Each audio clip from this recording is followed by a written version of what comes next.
রাত তখন 10:30। পর্যটন নগরী কক্সবাজারের নির্জন সৈকত হঠাৎ প্রকম্পিত হল এক নারীর আর্তচিৎকারে। ছিনতাই হয়েছে, ছুরি মেরেছে। এই চিৎকারই ছিল এক নৃশংস হত্যাকাণ্ডের প্রথম সংকেত। প্রাণ হারালেন ছাত্রদল নেতা ও জুলাই বিপ্লবের লড়াকু যোদ্ধা খোরশেদ আলম। আমি মনে করি 24 ঘন্টার মধ্যে যদি আমার ভাইয়ের খুনিদের এই আসামিদের গ্রেপ্তার করা না হয়, তাহলে এই থানা ঘেরাও করা হবে, প্রশাসনকে জবাব দিতে হবে। আর কত লাশ আমরা এইভাবে দেখতে পাবো? কখন এই প্রশাসন ঘুম থেকে জাগ্রত হবে? এই প্রশাসনের জবাব দিতে হবে ভাইয়া।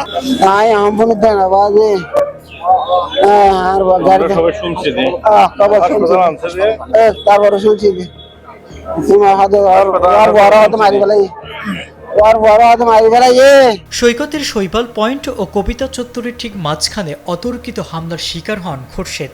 সাথে ছিলেন নারী সমন্বয়ক তারিন। চিৎকার শুনে পর্যটক আদনান স্বামী ও তার বন্ধুরা এগিয়ে এলেও ততক্ষণে রক্তে ভিজে গেছে বালুচর। গুরুতর অবস্থায় হাসপাতালে নেওয়া হলে চিকিৎসকরা তাকে মৃত ঘোষণা করেন। মোবাইল ফোন নিয়ে নিছে, তারপর অর্ধেক যাওয়ার পরে বলতেছে চুরি মারছে আর পাইছি বলছে, ওদেরকে দর্শি। খবর পেয়ে দ্রুত ঘটনাস্থলে পৌঁছায় পুলিশ।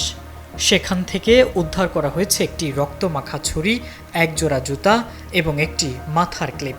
রহস্য উদ্ঘাটনে খোরশেদের সাথে থাকা সেই নারী সমন্বয়ককেও ইতিমধ্যেই পুলিশ হেফাজতে নেওয়া হয়েছে। হাসপাতাল চত্বরে এখন শোকের ছায়া আর নেতাকর্মীদের ভিড়।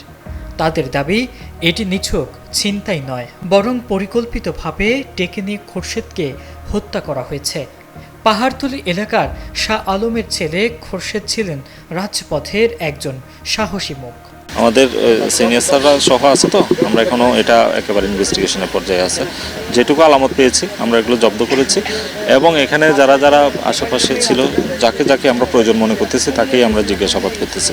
জিজ্ঞাসাবাদ শেষে কোনো ডেভেলপমেন্ট আসলে সেটা অবশ্যই জানতে পারবেন। ঘটনার 24 ঘন্টা পার হওয়ার আগেই বড় সফলতা পেয়েছে পুলিশ। চকরিয়ার খোটাখালী থেকে গ্রেফতার করা হয়েছে তারিক নামের এক যুবককে। কেন এই হত্যাকাণ্ড, এর পেছনে কি অন্য কোনো উদ্দেশ্য ছিল তা জানতে তদন্ত চালিয়ে যাচ্ছে আইনশৃঙ্খলা বাহিনী।